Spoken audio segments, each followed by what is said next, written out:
Welcome to Eleanor's World, my fellow and lovely members of the Lumos Lounge, your destination for magical stories and unforgettable journeys.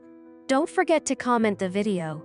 And for all of you that aren't subscribed yet, please hit that subscribe button and turn on the notifications.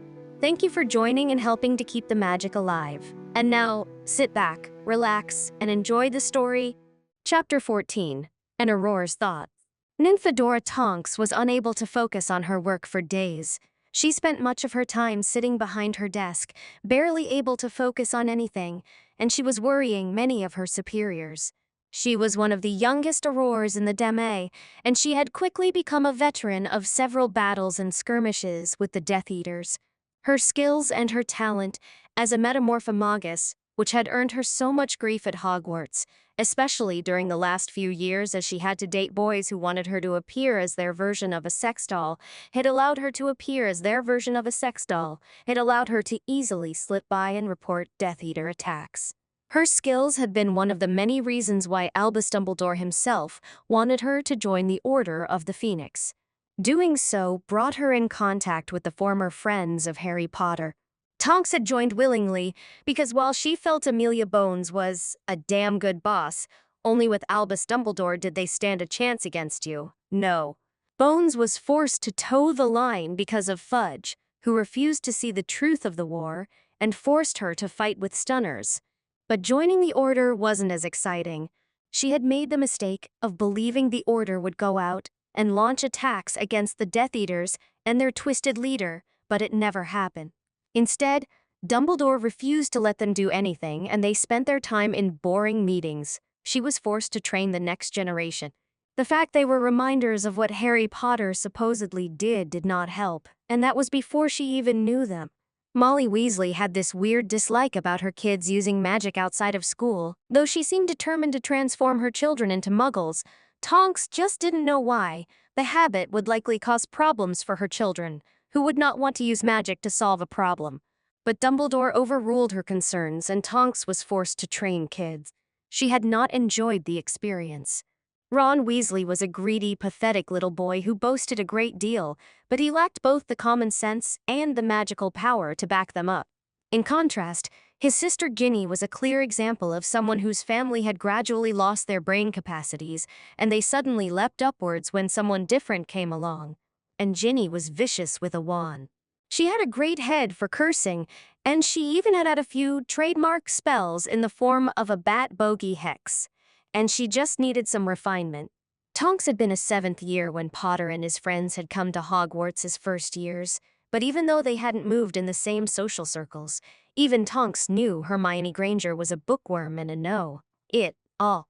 When she met the girl for the first time, Hermione instantly tried to dazzle her with what she thought was her spell repertoire.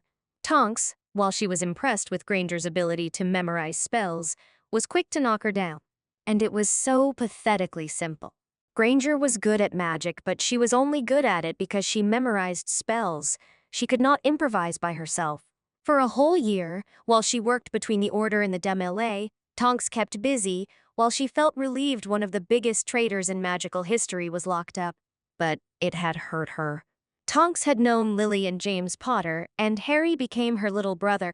When they were murdered, she never saw Harry again.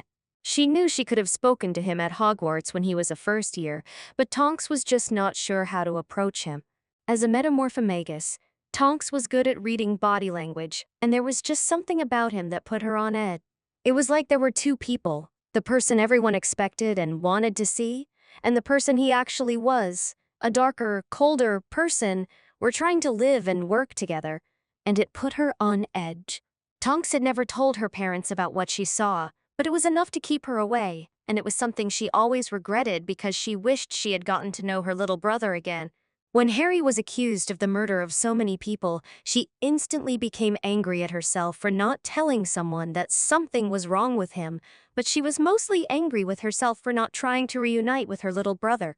She had delighted in his misery when the magical suppression cuffs cut off his magic, believing that one more dark wizard was finally being dealt with, only to discover he was innocent the whole time.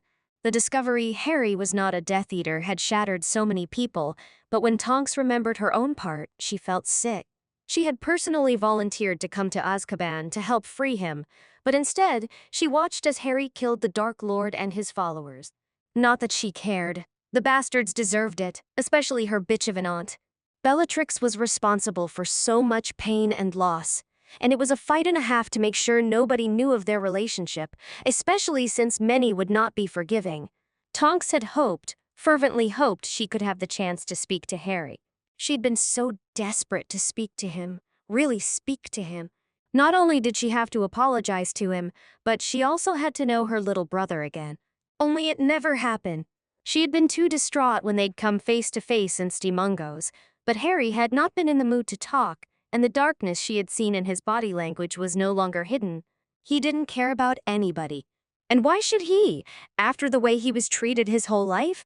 Learning her little brother had been abused all his life had made her utterly ill, but it explained so much. His darkness, his desire to be left alone. Alone. Tonks had to struggle with every ounce of composure she had to stop herself from breaking down there and then. She wanted nothing more than to go home and crawl into her bed and wish she could die. She wanted nothing more than to go back in time and make her younger 17-year-old self buck up the courage to speak to Harry, to let him know he was not alone, that he had people who loved him and fuck the consequences. Now she realized Albus Dumbledore had kept her and her parents away from him, when they could have given him so much love as he deserved instead of him becoming little more than a traumatized, dark, white-haired shell of himself. Oh, Merlin! How the hell could they move beyond this? Thank you so much for watching. If you enjoyed this video, don't forget to like, comment, and share your thoughts. Make sure to subscribe and hit the notification bell so you never miss a new story.